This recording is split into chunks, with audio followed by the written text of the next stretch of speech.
مکی اور مدنی صورتوں کے جو 7 گروپ قرآن مجید میں ہیں،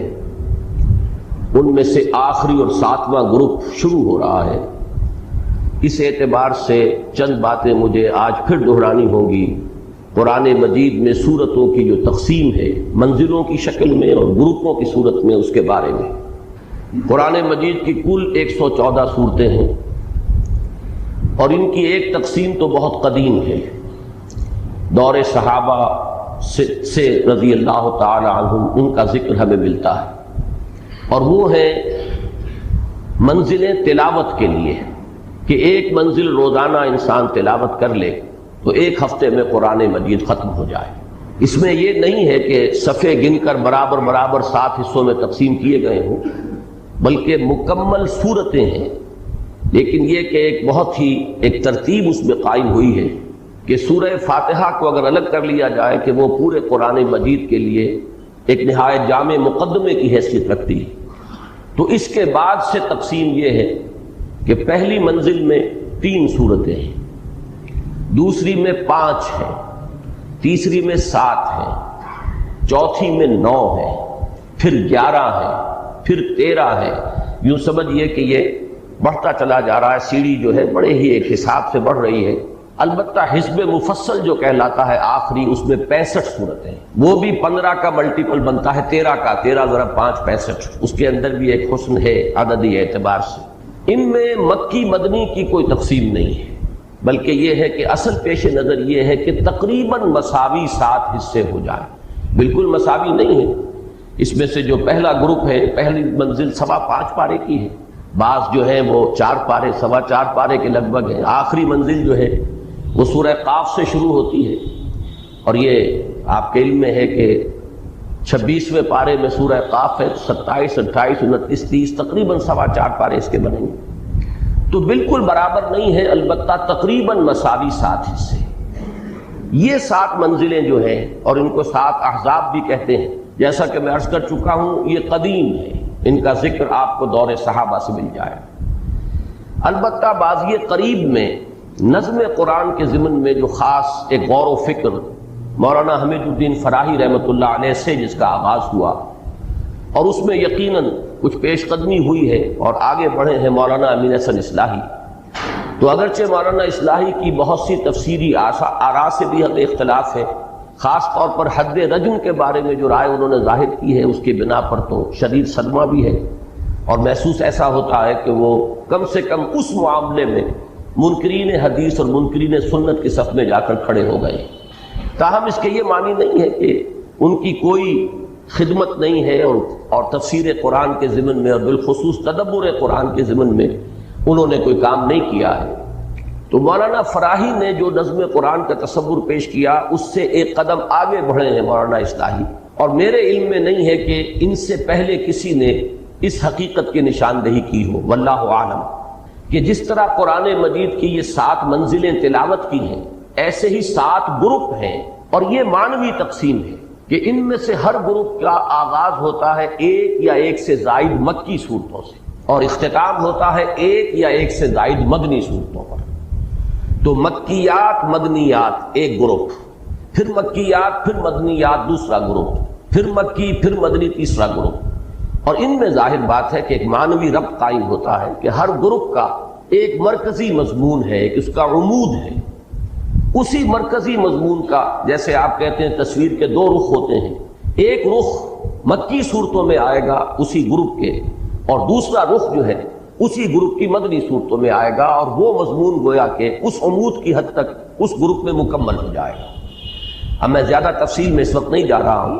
صرف یہ بات نوٹ کر لیجئے کہ پہلا اور آخری گروپ جو ہے اس کے مابین ایک عجیب عکسی نسبت ہے، ریسیپروکل ریشو ہے، کہ پہلے گروپ میں مکی صورت صرف ایک سورہ فاتحہ، بہت چھوٹی ہے حجم کے اعتبار سے، اگرچہ معنوی اعتبار سے وہ پورے قرآن مجید کے بھی مساوی اسے قرار دیا جا سکتا ہے، اساس القرآن، القرآن، اور حضرت ابی بن کعب رضی اللہ تعالیٰ عنہ سے جو روایت مروی ہے اس کے مطابق تو حضور نے خود اس کو قرار دیا ہے والقرآن العظیم، جو سورہ ہجر میں آیت آئی ہے وَلَقَدْ آتَيْنَاكَ سَبْعًا مِنَ الْمَثَانِي وَالْقُرْآنَ الْعَظِيمَ، تو حضور نے فرمایا یہی سبع مثانی ہے، یہی قرآن عظیم ہے۔ تو اپنی جگہ وہ معنویت کے اعتبار سے اس کی جو عظمت ہے وہ مسلم ہے، لیکن یہ کہ حجم کے اعتبار سے بہت ہی مختصر، جبکہ 4 طویل ترین مدنی صورتیں، سورہ بقرہ، سورہ آل عمران، سورہ نساء، سورہ مائدہ، 6.25 پارے کے لگ بھگ جو ہے یہ مدنیات ہے۔ اب بالکل یہ نسبت جو ہے اس آخری گروپ میں آ کر یا اب یہ عکسی ہو گئی ہے، ریسیپروکل ہے، نسبت الٹی ہو گئی کہ اس گروپ کے اندر 48 صورتیں شامل ہیں۔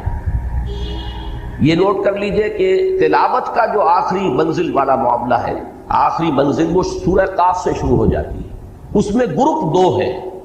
سورہ قاف سے لے کر سورہ واقعہ تک مکی صورتیں، سورہ حدید سے سورہ تحریم تک 10 صورتیں مدنی، یہ ہم پڑھ چکے ہیں، یہ ایک گروپ مکمل ہو گیا، یہ 6واں گروپ ہے۔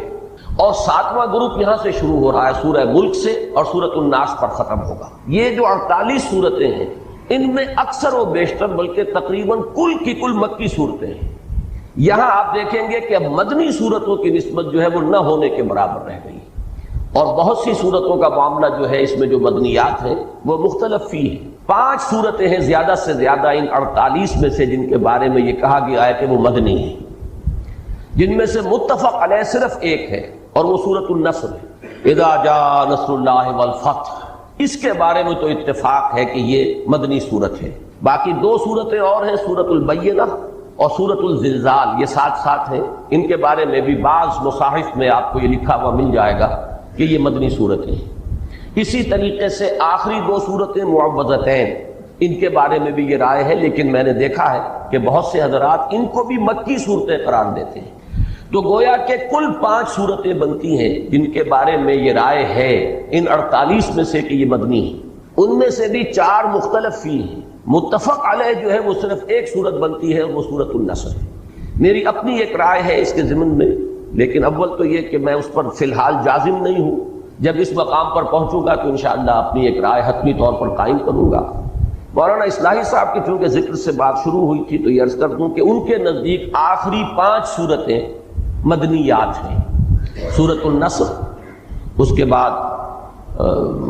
سورۃ لہب اور پھر سورہ اخلاص اور معوذتین۔ اور اس میں اب یہ بات بڑی عجیب ہے کہ جہاں تک سورۃ اللہب کا تعلق ہے اس میں تقریباً اجماع ہے کہ وہ مکی صورت ہے، ابتدائی دور میں نازل ہوئی ہے، جبکہ حضور نے اپنا پہلا خطبہ ارشاد فرمایا تھا کوہ صفا پر کھڑے ہو کر، اور ابو لہب نے اس وقت وہ بہت ہی گستاخانہ الفاظ استعمال کیے تھے، تبت لکا لہذا جمعتنا، تو تقریباً اجماع ہے کہ اس پر یہ صورت نازل ہوئی، تبت یدا ابی لہب وتب۔ لیکن مولانا اصلاحی صاحب کی اپنی ایک تعویل ہے، انہوں نے اسے مدنی صورت قرار دیا ہے۔ تو بہرحال میں ابھی اپنی رائے جو ہے جیسا کہ میں نے عرض کیا آپ کے سامنے پیش نہیں کر رہا، اس وقت صرف یہ بیان کرنا مقصود تھا کہ پہلے گروپ اور آخری گروپ میں یہ ریسیپروکل ریشو ہے، عکسی نسبت ہے کہ پہلے گروپ میں تقریباً تمام صورتیں 6.25 پارہ اور یہ مدنیات پر مشتمل ہے، اور مکی صورت صرف سورہ فاتحہ۔ اسی طریقے سے آخری جو یہ گروپ ہے سورہ ملک سے سورۃ الناس تک، اگرچہ تعداد اس میں سب سے زیادہ ہے صورتوں کی، 48 صورتیں ہیں، لیکن ان میں معدود چند یہ مدنی ہے اور اکثر و بیشتر مکی صورتیں ہیں۔ یہ جو آخری 2 گروپ ہیں سورہ قاف سے لے کر اور سورہ تحریم تک 6واں گروپ، اور سورۃ الملک سے لے کر اور سورۃ الناس تک یہ 7واں گروپ، ان دونوں کا مرکزی مضمون ایک ہی ہے، اور وہ ہے انذار آخرت، قیامت کی خبر دینا اور متنبہ کرنا کہ لوگوں تمہیں مرنے کے بعد معدوم نہیں ہو جانا ہے، موت معدوم ہو جانے کا نام نہیں ہے، بلکہ یہ تو زندگی کی ایک حالت سے دوسری حالت کو منتقل ہونے کا نام ہے۔ موت ایک زندگی کا وقفہ ہے، یعنی آگے بڑھیں گے دم لے کر، اور یہ جو یہاں سے انتقال ہو رہا ہے تو اس کے بعد کی زندگی کے بھی 2 حصے ہیں، ایک برزخی زندگی ہے اور دوسری پھر وہ حیات اخروی ہے بعث بعد الموت کے بعد، اور وہ ہے اصل زندگی، وَإِنَّ الدَّارَ الْآخِرَةَ لَهِيَ الْحَيَوَانُ لَوْ كَانُوا يَعْلَمُونَ۔ اس زندگی کے اعمال کا نتیجہ اس زندگی کے اندر برآمد ہوگا، تمہارے لیے کوئی اسکیپ نہیں ہے، کوئی فرار نہیں ہے، کہیں بچ نکلنے کی کوئی صورت نہیں ہے، تم ایک امتحان سے دوچار کیے گئے ہو اس حیات دنیاوی میں، اور اس کا نتیجہ یوم القیامہ کو برآمد ہوگا،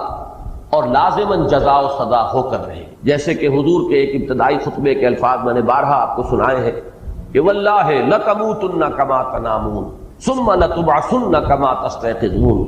ثم لتحسبن بما تعملون ثم لتجزون بالاحسان احسانا وبالسوء سوءا وانها لجنة ابدا او لنار ابدا، کہ خدا کی قسم تم سب پر موت وارد ہوگی جیسے کہ روزانہ رات کو تم سو جاتے ہو، پھر تمہیں لازماً اٹھا لیا جائے گا جیسے کہ روزانہ صبح کو بیدار ہو جاتے، پھر لازماً تمہارا حساب کتاب ہوگا، محاسبہ ہوگا، پھر لازماً تمہیں بدلہ ملے گا، اور وہ بدلہ کیا ہوگا؟ بھلائی کا بھلا بدلہ، برائی کی بری سزا، اور وہ کیا ہے؟ وَإِنَّهَا لَجَنَّةٌ أَبَدًا أَوْ لَنَارٌ أَبَدًا، یا وہ جنت ہے ہمیشہ ہمیش کے لیے، اور یا وہ پھر آگ ہے ہمیشہ ہمیش کے لیے، جہنم ہے ہمیشہ ہمیش کے لیے۔ یہ ہے اصل میں کہ جو ان صورتوں کا بالخصوص اس کی جو مکیات ہیں ان کا مرکزی مضمون ہے۔ اس میں خاص طور پر وہ انداز جو ہے جو اب ہم اس آخری گروپ میں دیکھیں گے وہ ہے چونکا دینے والا انداز۔ ایسا انداز ہے کہ جیسے ایک ایسی بات کہی جا رہی ہو کہ جو لوگوں کے ذہن سے بالکل ہی جس سے ذہول ہو چکا تھا، ذہن سے دور ہو چکی تھی، اور جس سے کہ اچانک ایک چہمے گوئی شروع ہو گئی۔ چنانچہ یہ تیسری سورت جو آئے گی اس 29ویں پارے میں، الحاقہ ملحاقہ وما ادراک ملحاقہ، اب یہ انداز جو ہے پھر آخری پارے میں آپ کو ملے گا یہی انداز، القارعہ ملقارعہ وما ادراک ملقارعہ۔ یہ انداز جو ہے اس سوتوں کو جگانے کا انداز ہے، نیند کے باتوں کو بیدار کرنے کا انداز ہے، جھنجھوڑنے کا انداز ہے، جو سوچیں غور کریں۔ اسی طریقے سے سورۃ القارعہ کے بعد جو آئی، الہاکم التکاثر حتی زرتم المقابر کلا سوف تعلمون ثم کلا سوف تعلمون، اصل حقیقت تم پر منکشف ہو جائے گی، تم اس وقت اسے نظر انداز کیے چلے جا رہے ہو، تم اس کے بارے میں کچھ غور کرنے کے لیے بھی تیار نہیں۔ یہی انداز جو ہے عم یتساءلون عن النبأ العظیم الذی هم فیہ مختلفون کلا سیعلمون ثم کلا سیعلمون، یہ انداز جو ہے ان صورتوں کا یہ نمایاں ہے بہت اکثر و بیشتر میں، اگرچہ بعض دوسری صورتوں کے اندر بہت دوسرے حکیمانہ اور فلسفیانہ مضامین بھی ہیں، لیکن بحیثیت مجموعی جو ہے اس گروپ میں خاص طور پر یہ انذار جو ہے وہ چونکانے کے انداز میں ہے، جس کے بارے میں کہ مولانا حالی کی وہ تعبیر بالکل صحیح ہے کہ وہ بجلی کا کڑکا تھا یا صوت ہادی، عرب کی زمین جس نے ساری ہلا دی، جس کے نتیجے میں چاہے لوگوں نے مانا چاہے نہیں مانا لیکن ایک چہمے گوئی شروع ہو گئی، یہ کیا بات کہہ رہے ہیں، یہ کیا خبر دے رہے ہیں۔ کسی نے کہا ہے ہاتھ لما توعدون، یہ انہونی بات ہے، نہیں ہو سکتی، ناممکن ہے، جب ہم مر جائیں گے، گل سڑ جائیں گے، عظاما نخرہ، ہڈیاں بھی ہماری جو ہیں وہ گل سڑ جائیں گی تو پھر دوبارہ اٹھا لیا جائے گا، یہ بات سمجھ میں آنے والی نہیں۔ تو چاہے کسی نے مانا چاہے نہیں مانا، لیکن یوں سمجھیے کہ ایک بحث شروع ہو گئی، ایک گفتگو شروع ہو گئی، وہ شروع کر دینا کا ادھر حقیقت یہ انداز ہے کہ جو ان صورتوں کے اندر جو ہے اکثر و بیشتر میں آپ کو ملے گا۔ بس اس تمہید کے بعد سورۃ الملک جس کا ہم آج آغاز کر رہے ہیں، اس کے بارے میں جان لیجئے کہ اس سورہ مبارکہ کی بھی فضائل میں بہت سے روایات موجود ہیں اور اس کی ایک خصوصی اہمیت ہے۔ یہ سورت بھی اوراد میں سے ہے، یعنی ورد جس کو بنایا جائے، اور اس کو پڑھنا جو ہے اس کے اندر بہت سے منفعت مضمر ہے۔ اور یہ سورت بھی جیسے کہ سابقہ گروپ کی پہلی مکی سورت سے سورہ قاف، یہ بھی اسی جامعیت کی حامل ہے۔ اس میں قرآن مجید کے فلسفہ اور حکمت کے بھی بہت اہم مضامین آئے ہیں۔ پھر یہ کہ ایمانیات ثلاثہ، توحید، عظمت خداوندی، اللہ تعالیٰ کی جلالت شان، اسی طریقے سے معاد، بعث بعد الموت، جنت اور دوزخ کا ذکر، اسی طریقے سے نبوت کا ذکر، رسالت کا ذکر، اور پھر یہ کہ استدلال آفاق و انفس سے، یہ ان تمام مضامین کے اوپر یہ سورہ مبارکہ بہت جامع ہے۔ اور جیسا کہ میں نے عرض کیا کہ اس میں بعض آیات بڑی اہمیت کی حامل ہے، ایک تو حکمت اور فلسفے کے اعتبار سے اور ایک نفسیات انسانی کے اعتبار سے۔ بہرحال اب ہم اللہ کا نام لے کر اس سورہ مبارکہ کا ہم تسلسل کے ساتھ مطالعہ شروع کر رہے ہیں۔ تبارک الذی بیدہ الملک، پہلا لفظ جو ہے تبارکہ، بہت بابرکت ہے۔ ایک تو یہ تفاعل، یہ جو وزن ہے اس میں مبالغے کا مفہوم ہے، بہت بابرکت، لیکن برکت کا مفہوم کیا ہے؟ یہ تبارکہ کا لفظ قرآن مجید میں اللہ تعالیٰ کی شان میں 9 مقامات پر آیا ہے، اور ان میں سے یہ نوٹ کیجئے کہ 3 مقامات صرف ایک سورۃ الفرقان میں ہے۔ اس کا بھی آغاز ہوا ہے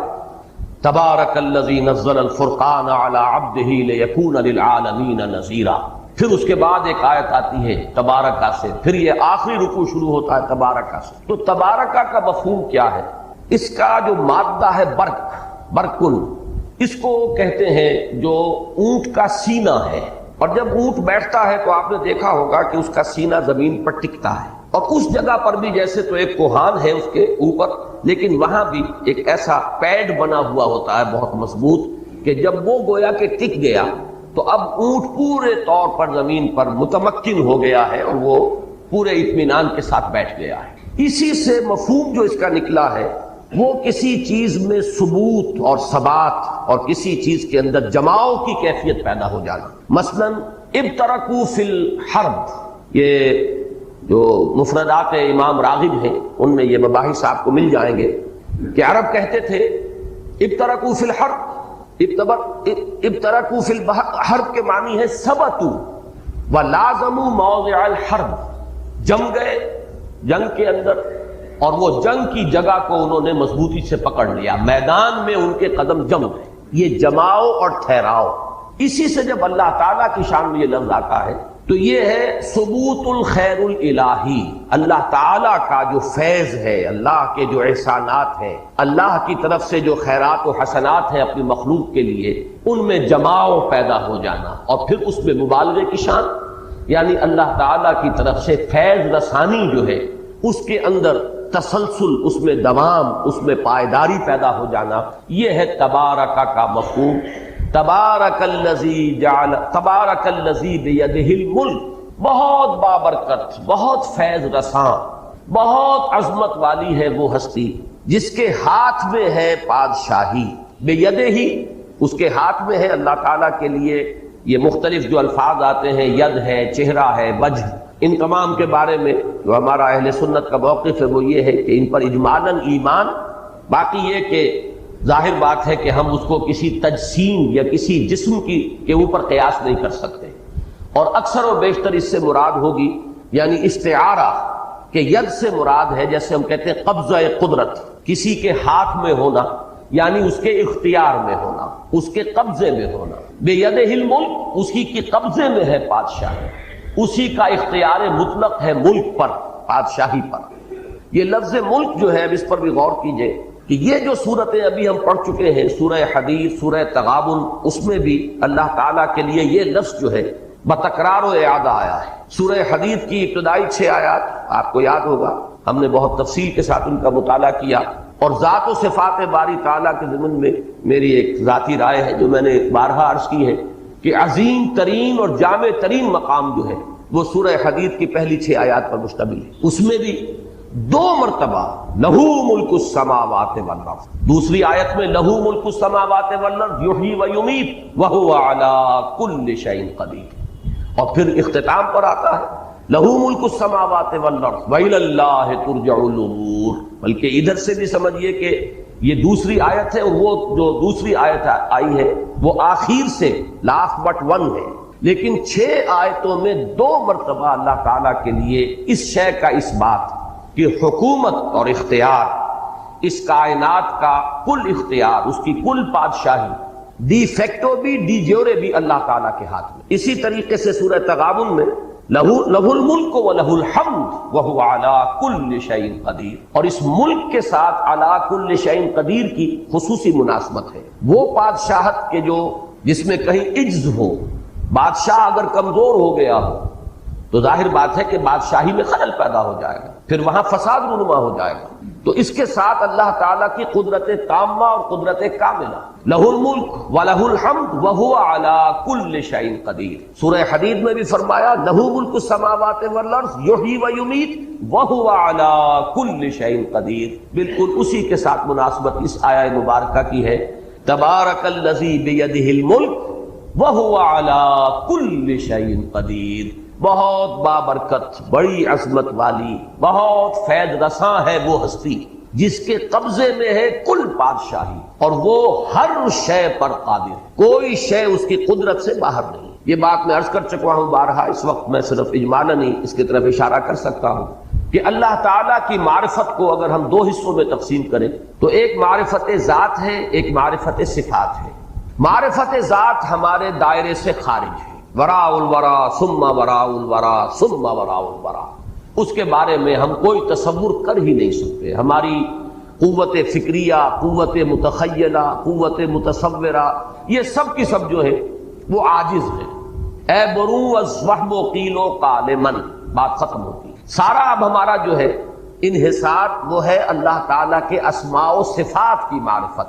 چنانچہ یہی الفاظ آئے ہیں ایمان مجمل میں، آمنت باللہ کما ہوا باسمائہ و صفاتہ، یہی ہمارے پاس کل جو ہے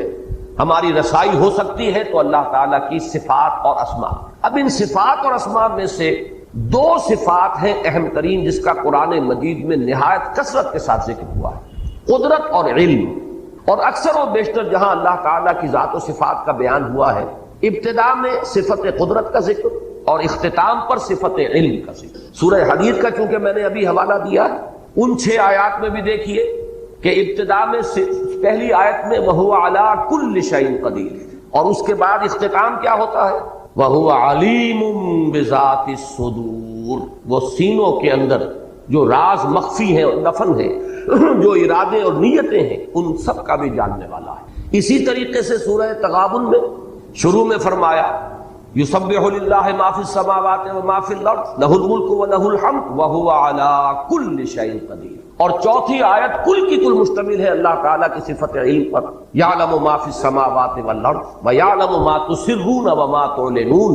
واللہ علیم بذات الصدور۔ بالکل وہی نسبت آپ کو اس رکوع میں نظر آئے گی جو آج ہم پڑھ رہے ہیں، شروع میں وہو علی کل شیء قدیر، اور اختتام پر اس رکوع کے وَهُوَ اللَّطِيفُ الْخَبِيرُ أَلَا يَعْلَمُ مَنْ خَلَقَ وَهُوَ اللَّطِيفُ الْخَبِيرُ، بلکہ اس سے پہلے کی آیت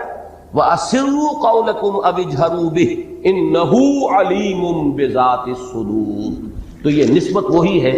کہ آغاز اللہ تعالیٰ کی صفت قدرت کے بیان سے، اختتام اللہ تعالیٰ کی صفت علم کے بیان سے۔ ان دونوں کی اہمیت جو ہے وہ در حقیقت معاد سے متعلق ہے کہ معاد کے ضمن میں، باس بعد الموت کے ضمن میں، جزا و سزا کے ضمن میں، حساب کتاب کے ضمن میں جو وسوسے ذہن انسانی میں آتے ہیں، وہ پہلا وسوسہ وہ ہے جس کا علاج ہوگا اللہ تعالیٰ کی صفت قدرت کے اوپر یقین۔ یعنی وسوسہ یہ ہے کیسے ہوگا، مر جائیں گے، گل سڑ جائیں گے، ہماری ہڈیاں بھی نہیں ہوں گی۔ اور جیسا کہ میں نے بارہا کہا ہے کہ آج کا کوئی نوجوان جس نے تھوڑی سی فزکس پڑھ لی ہو،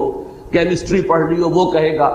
کہ وہ تو ان کے ایٹمز بھی جو ہے وہ تحلیل ہو چکے ہوں گے، ان کے پروٹونز اور نیوٹرونز بھی نہ معلوم کہاں سے کہاں جا چکے ہوں گے، اب کہاں ان کو دوبارہ پیدا کیا جا سکے گا۔ اس کا علاج ہے اللہ تعالیٰ کی صفت قدرت کا مراقبہ کرنا، وَهُوَ عَلَىٰ كُلِّ شَيْءٍ قَدِيرٌ۔ اگر اس کا مراقبہ ہوگا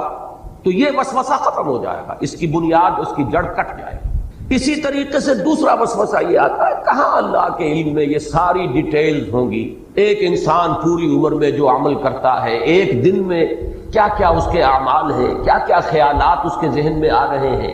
کیا کیا وسوسے آ رہے ہیں، کیا کیا وہ اپنی جو ہے منصوبہ بندیاں کر رہا ہے، کہاں یہ تمام چیزیں ریکارڈ میں ہوں گی، کہاں علم میں ہوں گی۔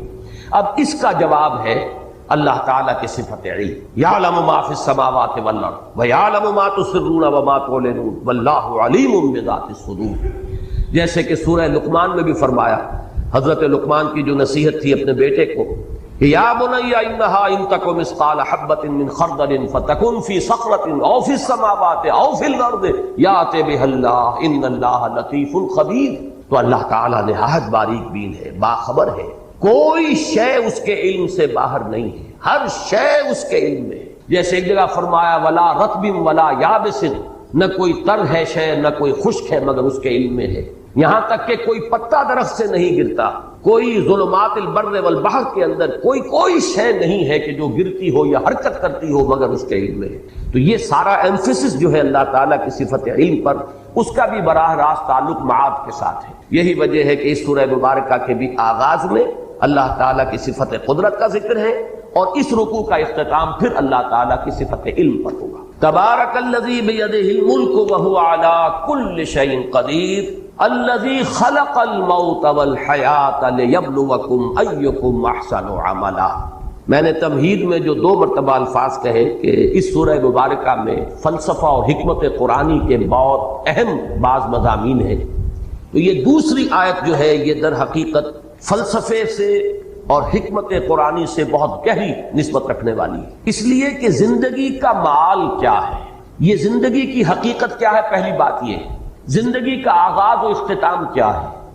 پھر یہ کہ یہ زندگی جو ہمارے نزدیک گویا کہ اکثر و بیشتر ہم زندگی اسی کو قرار دے دیتے ہیں، اس زندگی کا مقصد کیا ہے، اس کی اصل غرض و غایت کیا ہے۔ تو یہ ہے اصل میں وہ بنیادی فکر سے متعلق اور فلسفے سے متعلق مسائل کہ جن کو اس آیہ مبارکہ کے اندر ڈیل کیا گیا۔ پہلی چیز جو بڑی اہم ہے هو الذی خلق الموت والحیات، جس نے پیدا کیا، تخلیق فرمایا ہے موت کو بھی اور حیات کو بھی۔ اب یہاں پر جہاں تک حیات کا ہمارا تاثر ہے، تصور ہے، وہ تو یہ ہے کہ یہ ایک مثبت وجودی حقیقت ہے، لیکن موت کے بارے میں ایک مغالطہ ذہنوں میں بیٹھا ہوا ہے۔ بالعموم اس کا بارے میں ذہنوں میں یہ خیال ہے کہ موت معدوم ہو جانے کا نام، چنانچہ بعض جگہ پر تو آپ اکثر و بیشتر تراجم میں بھی دیکھیں گے کہ جیسے قرآن مجید میں سورہ بقرہ کے 3 رکوع میں جو آیت آئی کیف تکفرون باللہ وکنتم امواتا فاحیاکم ثم یمیتکم ثم یحییکم، وہاں بھی آپ دیکھیں گے کہ موت مقدم، حیات اس کے بعد، لیکن یہ کہ اس موت کے بارے میں اکثر لوگوں کا مغالطہ ہے کہ گویا کہ معدوم کے معنی میں ہم اسے لے رہے ہیں کہ تم معدوم تھے پھر تمہیں اللہ نے زندہ کیا۔ تو یہاں چونکہ اس موضوع پر کئی مرتبہ گفتگو ہو چکی ہے، لیکن میں اس جگہ توجہ دلا رہا ہوں، خلق الموت والحیات، موت بھی در حقیقت مخلوق ہے، یہ ایک مثبت حقیقت ہے جس پر کہ تخلیق کا عمل گزرا ہے، یہ موضوع ہے عمل تخلیق کا، یہ ایک مثبت وجودی حقیقت ہے۔ موت در حقیقت معدوم ہونے کا نام نہیں ہے، اس لیے کہ عدم پر تخلیق کا اطلاق نہیں ہو سکتا۔ عدم کو پیدا کیا کیسے جائے گا؟ عدم تو در حقیقت جو ہے وہ تخلیق کے بالکل منافی ہو جائے گی، ضد ہو جائے گی۔ لہذا جیسے زندگی ایک مثبت حقیقت ہے جس پر کہ لفظ تخلیق کا اطلاق ہو رہا ہے، ایسے ہی موت بھی ایک مثبت وجودی حقیقت ہے جس پر کہ عمل تخلیق کا اطلاق ہو رہا ہے۔ خلق الموت والحیات لیبلوکم ایکم احسن عملا۔ اب اس میں دیکھیے کہ جہاں تک اس موت کا تعلق ہے جو ہماری اس زندگی کے بعد آنے والی ہے، اس کے بارے میں تو ہمیں یقین کے ساتھ معلوم ہے کہ وہ معدوم ہونے کی بات نہیں، وہ تو ہمارے ایمان کے بنیادی آرٹیکلز آف فیتھ جنہیں کہا جائے گا اس میں شامل ہے، اس لیے کہ موت معدوم ہونے کا نام نہیں ہے، بلکہ موت تو در حقیقت ایک کیفیت سے دوسری کیفیت کو منتقل ہونے کا نام ہے۔ آخری جو بھی ہمارا اس حصہ ہے زندگی کا وہ حیات اخروی، وہ تو سب سے بڑی حقیقت ہے، سب سے بڑی زندگی ہی وہ ہے، لیکن یہ درمیانی وقفہ بھی معدوم ہونے کا نام نہیں ہے، بلکہ جیسا کہ آپ کو معلوم ہے عالم برزخ میں بھی ایک نوع کی زندگی ہے، حیات برزخی ہے۔ اس حیات برزخی کے اندر بھی انسان پر کیفیات وارد ہوں گی، جیسے کہ مشہور ہمارے ہاں اصطلاح ہے عذاب قبر، تو صرف عذاب قبر کا معاملہ نہیں ہے بلکہ ثواب قبر کا معاملہ بھی ہے، اس لیے کہ صحیح احادیث میں یہ موجود ہے کہ قبر جو ہے یا جنت کے باغیچوں میں سے ایک باغیچہ ہے اور یا دوزخ کے گڑھوں میں سے ایک گڑھا ہے۔ تو معلوم ہوا کہ یہ برزخ کا دور جو ہے یہ بھی معدوم ہونے کا نام نہیں ہے بہرحال، اور اس کے بعد جو اصل زندگی شروع ہوگی وہ تو ابدی زندگی ہے، اور حقیقت میں تو وہی اس قابل ہے کہ اسے زندگی قرار دیا جائے۔ وَإِنَّ الدَّارَ الْآخِرَةَ لَهِيَ الْحَيَوَانُ لَوْ كَانُوا يَعْلَمُونَ، یقیناً وہ پچھلا گھر اور پچھلی زندگی جو ہے اصل زندگی تو ہے ہی وہ، کاش کہ انہیں معلوم ہوتا۔ البتہ یہ جہاں تک 2 حیاتیں ہیں، حیات دنیاوی، حیات اخروی، اور ان کے درمیان میں یہ حیات برزخی، یہ تو 3 چیزیں وہ ہیں کہ جو قرآن مجید سے ابتدائی تعارف رکھنے والا شخص بھی جانتا ہے اور ہر مسلمان کے وہ ایمان کے لازمی اجزاء میں شامل ہے، لیکن ایک حیات اس سے پہلے ہے، ایک موت اس سے پہلے آ چکی ہے۔ یہ در حقیقت فلسفے اور حکمت قرآنی کا ذرا غامض پہلو ہے، مختلف مقامات پر اس کی طرف اشارات ہیں، تفاصیل اس کی آپ کو قرآن میں نہیں ملے گی، اس لیے کہ جو حکمت کے غامض مسائل ہیں انہیں قرآن مجید نے تفصیل کے ساتھ اس پر بحث نہیں کی، اس لیے کہ قرآن مجید صرف حکماء کے لیے نہیں ہے، فلاسفہ کے لیے نہیں ہے، بہت اعلیٰ عقلی صلاحیتیں رکھنے والوں کے لیے نہیں ہے، یہ عامیوں کے لیے بھی ہے، عوام کے لیے بھی ہے۔ لہذا اس میں زیادہ تر بحث کی گئی ہے تفصیل کے ساتھ انہی چیزوں پر کہ جو سب کے ذہن کی گرفت میں آ جائیں، سب کے علم کی سطح تک رسائی جو ہے ان چیزوں کی ہو جائے، اور باقی چیزیں جو ہیں کہ جو زیادہ غامض ہیں، دقیق ہیں، فلسفیانہ حقائق ہیں، ان کی طرف صرف اشارے، اس لیے کہ ان کو ظاہر بات ہے کہ ان سے دلچسپی رکھنے والے عقلاء اور حکماء ہوں گے، اور عاقلانہ اشارہ کافی ہے، عاقلوں کے لیے ظاہر بات ہے کہ اشارہ کافی ہے۔ وہ جب وہاں سے گزریں گے وہ ڈیرا لگا کر بیٹھ جائیں گے، جیسے کہ میں نے ابھی آیت آپ کو سنائی، کیف تکفرون باللہ وکنتم امواتا فاحیاکم ثم یمیتکم ثم یحییکم ثم الیہ ترجعون۔ معلوم ہوا 4 ادوار ہیں، ایک موت پہلے تھی، پھر اس کے بعد احیاء ہوا ہے، پھر اب یہ زندگی آئی ہے، پھر اماتہ ہوگا، پھر اس کے اوپر موت کا عمل وارد ہوگا، پھر احیاء ہوگا، اور پھر وہ زندگی ابدی ہو جائے گی۔ لیکن یہ مضمون جو ہے اپنی کلائمیکس میں جو سامنے آیا ہے وہ سورہ غافر یا سورہ مومن، یہ 2 نام ہیں سورہ مبارکہ کے، اس کی جو آیت ہے، اور میں نے سن 66 میں ایک مضمون لکھا تھا حقیقت زندگی کے عنوان سے، جو پہلے ہفت روزہ الاعتصام میں چھپا، پھر میثاق میں چھپا، پھر حکمت قرآن میں چھپا۔ میں بار بار، چونکہ وہ میری بہت ہی محبوب تحریروں میں سے ہے، پہلی مرتبہ اس میں نے اس آیت مبارکہ کی طرف اشارہ کیا، اور مولانا عبدالغفار حسن صاحب کا مدینہ میں اس وقت تھے، مدینہ منورہ میں یونیورسٹی میں پڑھاتے تھے، وہاں سے مجھے خط آیا کہ یہ پہلی مرتبہ تم نے اشارہ کیا ہے، اور ایک بہت بڑی علمی حقیقت ہے کہ جو ہاتھ آئی ہے۔ ان کا وہ تحسین کا خط میں نے شائع بھی کیا تھا میثاق میں، وہ آیا مبارکہ جس میں صراحت کے ساتھ 2 اماتیں اور 2 احیاء، اہل جہنم کی فریاد آئی ہے ان الفاظ میں کہ وہ جہنمی اللہ تعالیٰ سے فریاد کریں گے، ربنا امتنا سنتین واحییتنا سنتین فاعترفنا بذنوبنا فہل الی خروج من سبیل۔ اے رب ہمارے، تو نے ہمیں 2 مرتبہ مارا اور 2 مرتبہ جلایا۔ یہاں خاص طور پر جو نوٹ کرنے کی بات ہے وہ ہے احیاء کے معنی زندہ کرنا، اماتہ کے معنی مارنا۔ کسی شے کو مارنے کا مطلب یہ کہ پہلے وہ زندہ تھی تب اس پر اماتہ ہوگا نا، اور اس کے بعد پھر وہ مردہ سے اس کو زندہ کیا جا رہا ہے۔ اور وہاں بھی آپ دیکھ رہے ہیں جیسے یہاں ہے خلق الموت والحیات، موت کو مقدم رکھا گیا ہے حیات پر، اسی طرح وہاں کنتم امواتا فاحیاکم ثم یمیتکم ثم یحییکم، دونوں مرتبہ موت مقدم ہے حیات پر۔ اور اسی طرح اس آیہ مبارکہ میں ربنا امتنا اثنتین واحییتنا اثنتین فاعترفنا بذنوبنا فہل الی خروج من سبیل، رب ہمارے تو نے ہمیں 2 مرتبہ مارا اور 2 مرتبہ زندہ کیا، تو اب ہم نے اپنے گناہوں کا اعتراف کر لیا۔ یہ اس رکوع میں بھی وہ لفظ آیا ہے فاعترفوا بذنبہم، تو انہوں نے اعتراف کر لیا، وہ اعتراف کر لیں گے اپنے گناہ کا۔ وہاں بھی فرمایا گیا ہم نے اعتراف کر لیا اپنے گناہوں کا، فہل الی خروج من سبیل، اب یہاں سے نکلنے کے لیے بھی کوئی راستہ ہے، کوئی شکل ہے؟ یعنی اگر 4-5 ہم پر مراحل آ چکے ہیں تو پروردگار ایک مرحلہ اور،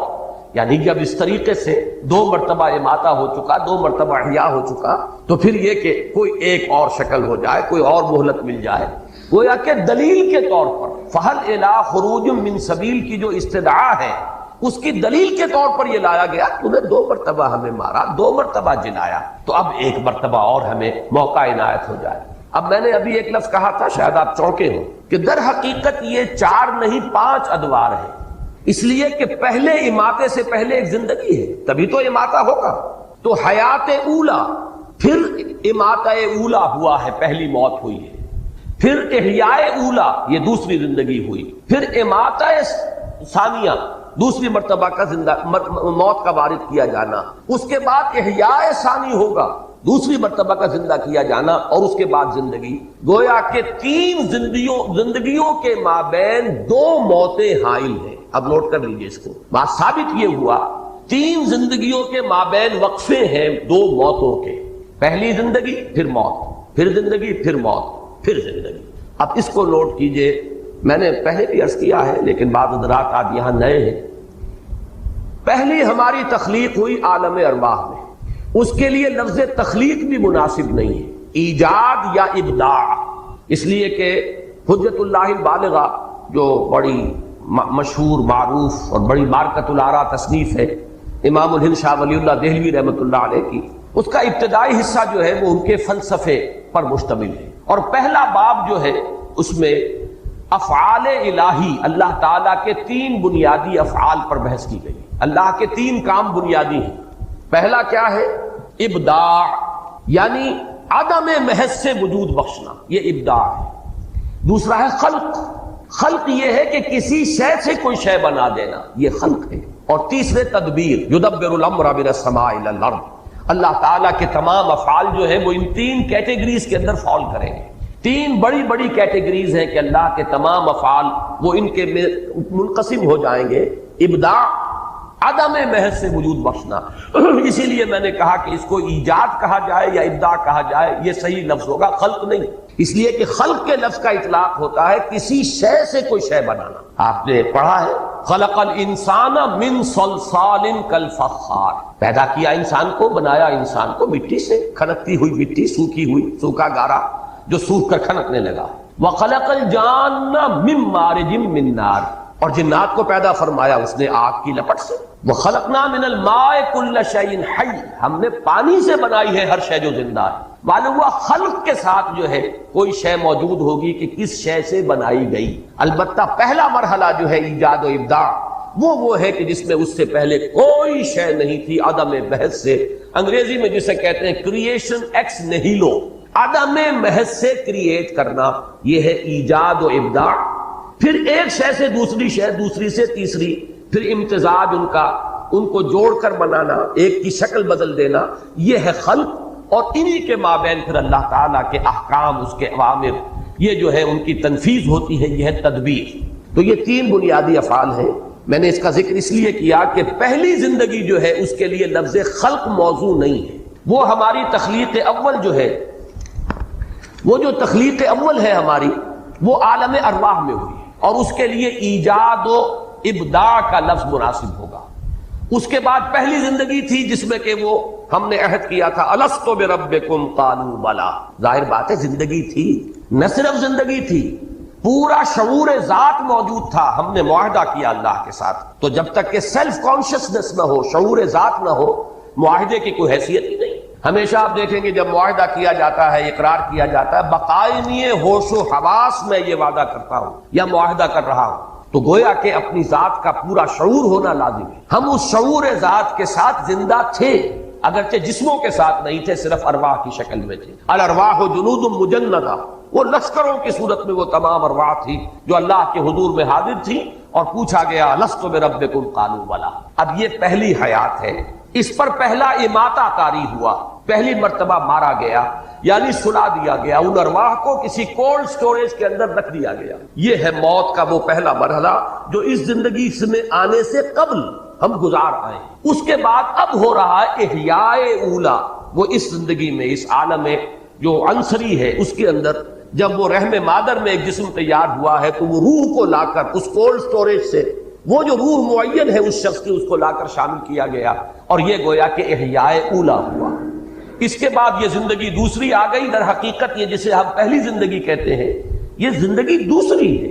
کہ جو ہم اس عالم میں مادی میں بسر کر رہے ہیں، اس میں ہمارا جسم بھی ہے اور ہماری وہ روح بھی ہے، جبکہ پہلی زندگی میں صرف ارواح تھی۔ اس کے بعد دوسرا اماتہ ہوگا، اور پھر عالم برزخ شروع ہوگا، پھر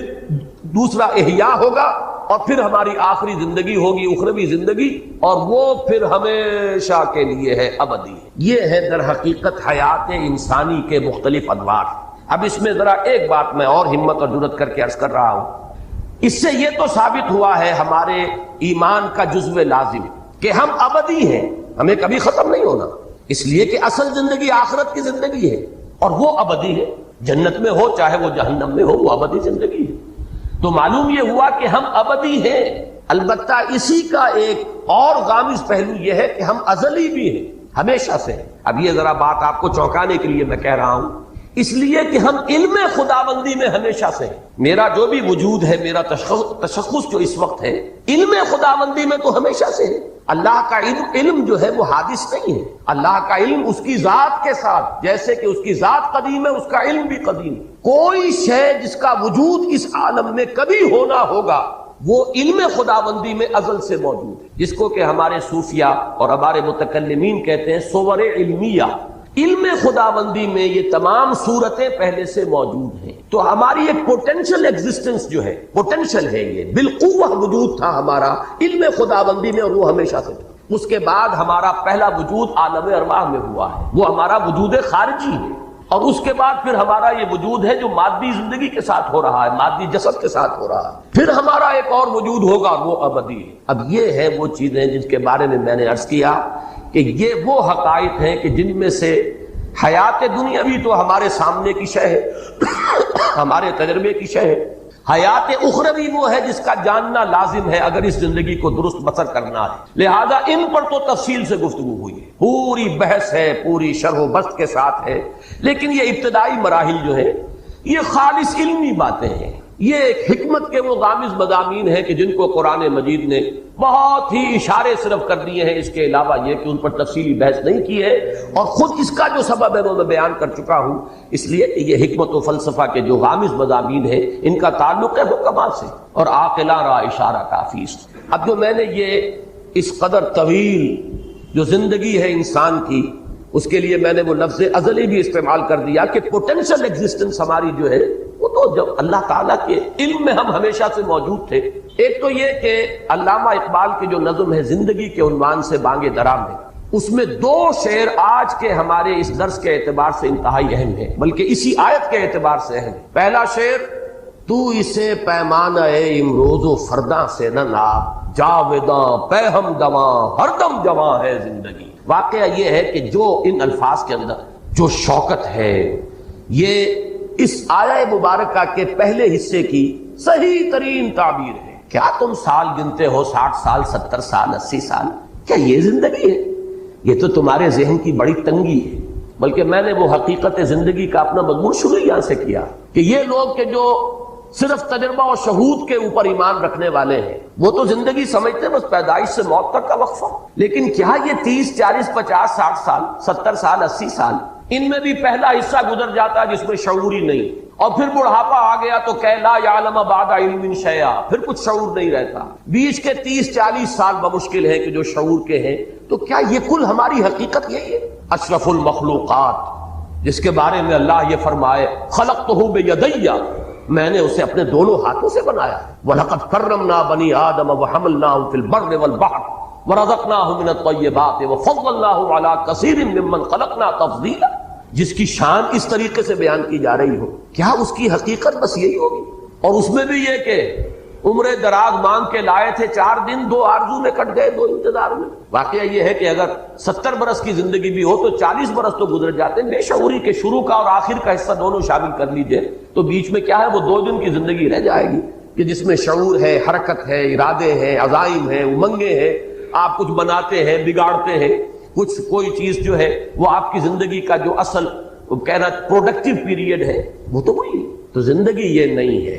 یہ زندگی بہت طویل عمل ہے۔ تو اسے پیمانہ امروز و فردا سے نہ ناپ، جاوداں پہ ہم دواں ہر دم جواں ہے زندگی۔ اب یہ جو جاوداں پہ ہم دواں ہر دم جواں ہے زندگی، ظاہر بات ہے کہ ان حقائق کو کما حق ہو تو ان کی تعبیر ممکن ہی نہیں، بس الفاظ آئیں کہ جس سے کچھ تاثر مل جائے۔ اور میں نے آج جو بات عرض کی ہے اسے پھر نوٹ کر لیجئے کہ اس میں ایک حصہ تو ہمارے ایمان کا جزو لازم ہے، یعنی ابدیت، ہمیشہ کا وجود ہے ہمارا، اسے ختم نہیں ہونا ہے۔ وہ جنت میں ہے یا دوزخ میں ہے، اس لیے کہ ابدا خالدین فیہا ابدا جہنمیوں کے لیے بھی آیا ہے، اور خالدین فیہا ابدا اہل جنت کے لیے تو بے شمار جگہ پر آیا ہے۔ تو معلوم یہ ہوا کہ ہمارا وجود ابدی ہے۔ البتہ پہلا حصہ جو ہے اس کے بارے میں عام لوگ تو یہ سمجھتے ہیں کہ ہمارا وجود جو ہے وہ صرف پیدائش سے، یا 9 مہینے اور ایڈ کر لیجئے کہ جو رحم مادر کے ہیں، بس یہاں سے سمجھے گا۔ ایک مادہ پرست کی نگاہ اس سے آگے نہیں جائے گی۔ اس سے آگے چلیے تو قرآن مجید نے ایک حقیقت یہ منکشف کی کہ تم تو ایک اور زندگی پہلے بتا بھی آئے ہو، گزار آئے ہو، ایک زندگی ایک موت تم پر پہلے آ چکی ہے اس عالم مادی کے اندر آنے سے پہلے، اور وہ زندگی جو ہے وہ تھی جس میں کہ قول و قرار ہوا تھا الست بربکم قالوا بلی۔ اور تیسری بات میں نے عرض کی ہے، یہ بہت گہرے فلسفے کی بات ہے کہ در حقیقت اس سے بھی پہلے ہمارا ایک وجود، پوٹینشل وجود موجود تھا، علم خداوندی۔ اب اس کے لیے میں علامہ اقبال کا ایک شعر آپ کو سنا رہا ہوں، فارسی کا، فلسفہ اور حکمت کے اعتبار سے بہت اونچا شعر ہے۔ بضمیرت آرمیدم تو بے جوش خود نمائی، بکنار برفگندی در آبدار خضرا، اللہ سے خطاب کر رہے ہیں کہ اللہ میں تو تیرے اندر، ضمیر کہتے ہیں کسی کی مخفی حقیقت، اندر کی شے، میں تیرے باطن میں بڑے آرام میں سو رہا تھا، یعنی میں تھا موجود، ایک صور علمیہ کے اعتبار سے میں تیرے علم میں تھا۔ اب تیرے علم میں تھا تو میں تھا، لیکن میں تیرے وجود مطلق میں میرا ایک وجود تھا، بالکل جیسے کہ ایک سی پی کے اندر، یہ ایک مثال آگے دی ہے تشبیہ، سی پی کے اندر موتی موجود ہوتا ہے لیکن سی پی ایک وقت تک بند رہتی ہے، موتی ظاہر نہیں ہوتا۔ بضمیرت آرمیدم، تو بجوش خود نمائی، پروردگار تو نے اپنے آپ کو ظاہر کرنے کے لیے تو نے یہ کائنات بنائی، مجھے بھی بنایا۔ یہ جو اگرچہ قرآن مجید میں کوئی نص قطعی کے طور پر یہ مضمون میرے علم کی حد تک نہیں ہے، اور اس حدیث پر بھی محدثین کا تو ظاہر بات ہے کہ اس پر گفتگو ہے اور جرا ہے، لیکن یہ کہ اکثر ہمارے ہاں کے حکما اور فلسفہ اسے تسلیم کرتے ہیں کہ اللہ تعالیٰ نے یہ کائنات کیوں پیدا کی۔ کنت کنزا مخفیا فاحببت ان اعرف فخلقت الخلق، میں چھپے ہوئے خزانے کے مانند تھا، میرے اندر قوت کا لاوا تھا جو کھول رہا تھا، میرے اندر خلاقی تھی، لیکن یہ کہ اسے پہچاننے والا کوئی نہیں تھا، لہذا میں نے خلق کو پیدا کیا، اس سے میری وہ قوت خلاقی اور میری وہ قوت جو ہے وہ ظاہر ہوئی۔ الباری، الخالق، المصور، یہ جو اس کی صلاحیتیں تھیں، یہ جو پوٹینشیلٹیز تھی، یہ چھپی ہوئی تھی، مخفی تھی، تخلیق سے وہ ظاہر ہوئی، اور پھر اس تخلیق کے بعد ایک ایسی مخلوق پیدا کی گئی جس میں یہ شعور تھا کہ وہ اس کا پورا احساس اور ادراک کر سکے اور معرفت حاصل کر سکے۔ تو معلوم یہ ہوا کہ اللہ تعالیٰ نے اپنے آپ کو ظاہر کرنے کے لیے اور اپنے آپ کو پہچانوانے کے لیے کائنات تخلیق کی، اپنے آپ کو ظاہر کرنے کے لیے کائنات تخلیق فرمائی، اور اپنے آپ کو پہچانوانے کے لیے انسان کو پیدا کہ یہ معرفت کی اس کے اندر صلاحیت تھی کہ اللہ کو پہچانے۔ تو بضمیرت آرمیدم، تو بجوش خود نمائی، اپنے آپ کو ظاہر کرنے کے جوش میں تو نے اس کائنات کو بنایا اور مجھے بھی پیدا کیا۔ اور اپنے بارے میں کہہ رہے ہیں بکنارہ برفگندی در آبدار خضرا، جیسے سی پی کے اندر وہ موتی موجود تھا لیکن پتہ نہیں کسی کو نظر نہیں آ رہا، کون اس کی خوبصورتی کو دیکھے، کون اس کے حسن کا جو ہے اس کو اپریشیٹ کرے، تو اس نے اپنا منہ کھولا اور موتی کو باہر پھینکا تاکہ اس موتی کا حسن ظاہر ہو۔ تو نے بھی مجھے اپنے اندر سے نکال کر باہر ڈالا ہے۔ بضمیرت آرمیدم، تو بجوش خود نمائی، بکنارہ برفگندی در آبدار خضرا، میں تو تیرے اندر کا ایک موتی ہوں، یہ تیرے اندر کا موتی ہے جس کو میں کہہ رہا ہوں۔ متکلمین نے اس کے لیے اصطلاح وضع کی ہے صور علمیہ، کائنات میں جو شے بھی خارج میں پیدا ہوئی ہے پہلے وہ اللہ تعالیٰ کے علم میں موجود تھی، اور وہ اللہ کے علم میں اس کا وجود جو ہے وہ اس کا پوٹینشل ایگزسٹنس ہے۔ اس اعتبار سے میں نے آج عرض کیا ہے بات کو، اس لیے کہ اب پتہ نہیں کتنے زندگی کا کتنا حصہ بقایا ہے۔